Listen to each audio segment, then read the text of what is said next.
सर्दियों की एक ठंडी सुबह थी। कोहरे में लिपटा हुआ गांव अपनी खामोशी में डूबा हुआ था। पगडंडी पर तेज कदमों से चलती 22 वर्षीय सुजाता के माथे पर चिंता की लकीरें साफ दिख रही थी। उसके हाथों में एक पुराना बैग था और आंखों में आंसू। गांव के किनारे बने बस स्टॉप पर पहुंचकर वह ठिठक गई। सुजाता के मन में उथल-पुथल थी। उसकी मां, कमला, पिछली रात बहुत देर तक उसे समझाती रही कि यह कदम ठीक नहीं। लेकिन सुजाता के पास और कोई चारा नहीं था। उसने फैसला कर लिया था कि वह शहर जाएगी और नौकरी करके अपने परिवार के लिए बेहतर जिंदगी बनाएगी। पिछले कुछ सालों में उनके घर की हालत बेहद खराब हो गई थी। पिता की बीमारी ने घर की सारी जमापूंजी छीन ली थी। भाई बहन छोटे थे और मां अकेली हर जिम्मेदारी निभा रही थी। सुजाता ने अपनी पढ़ाई अधूरी छोड़ दी और खेतों में काम करना शुरू कर दिया। लेकिन उनके सपने कहीं भीतर जिंदा थे।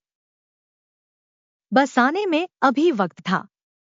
सुजाता वहीं बेंच पर बैठ गई। उसे याद आया कि कुछ साल पहले वह कितनी खुश थी। उसका सपना था कि वह टीचर बनेगी और अपने गांव के बच्चों को पढ़ाएगी। लेकिन हालात ने उसे कहीं और धकेल दिया। मोहन, जो बचपन से उसका अच्छा दोस्त था, अचानक वहां आ गया। सुजाता, क्या सच में तुम शहर जा रही हो? उसने भारी आवाज में पूछा। सुजाता ने अपनी नजरें झुका ली और धीमी आवाज में कहा, हाँ, मोहन। अब यही एक सही रास्ता है। यहां रहकर कुछ नहीं बदलने वाला। मोहन को यह जवाब चुभ गया। वह जानता था कि सुजाता का यह फैसला मजबूरी का है। उसने धीरे से कहा, क्या तुम्हें लगता है कि शहर में सब कुछ आसान होगा? वहां अकेले रहोगी। कौन तुम्हारा ख्याल रखेगा? सुजाता ने ठंडी सांस ली और कहा, यहां भी कौन सा ख्याल रखा जा रहा है, मोहन? हर दिन घर की जरूरतों का बोझ बढ़ता जा रहा है। अगर मैं यहां रही तो सब कुछ खत्म हो जाएगा। मोहन कुछ नहीं कह सका। वह जानता था कि सुजाता सही कह रही है, लेकिन उसका मन इस सच्चाई को स्वीकारने के लिए तैयार नहीं था। बस की आवाज सुनाई दी। सुजाता खड़ी हो गई।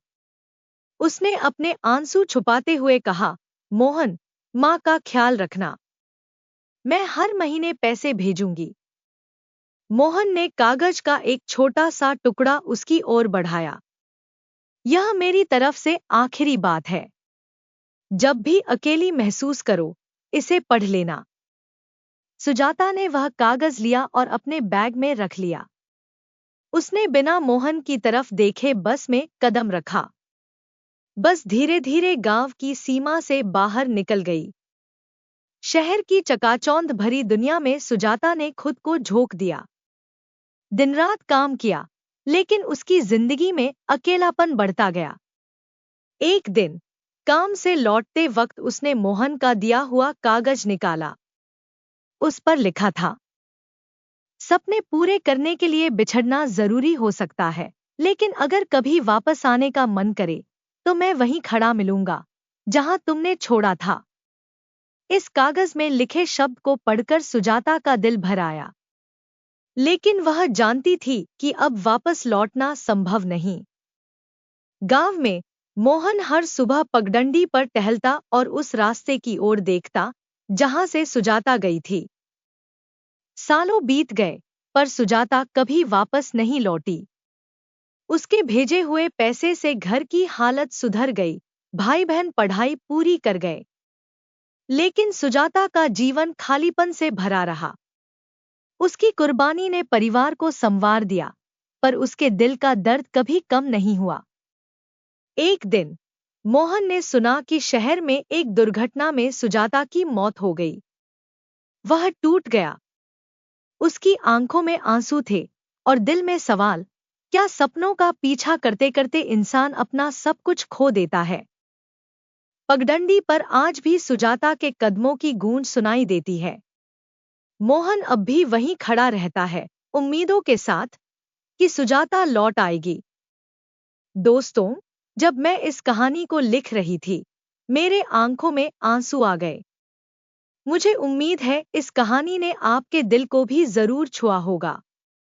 ऐसे ही हृदय स्पर्श कहानी को सुनने के लिए चैनल को सब्सक्राइब जरूर करें और एक लाइक भी जरूर करें। आपका एक लाइक मुझे कहानी लिखने के लिए प्रेरित करती है। कहानी सुनने के लिए आपका बहुत बहुत धन्यवाद।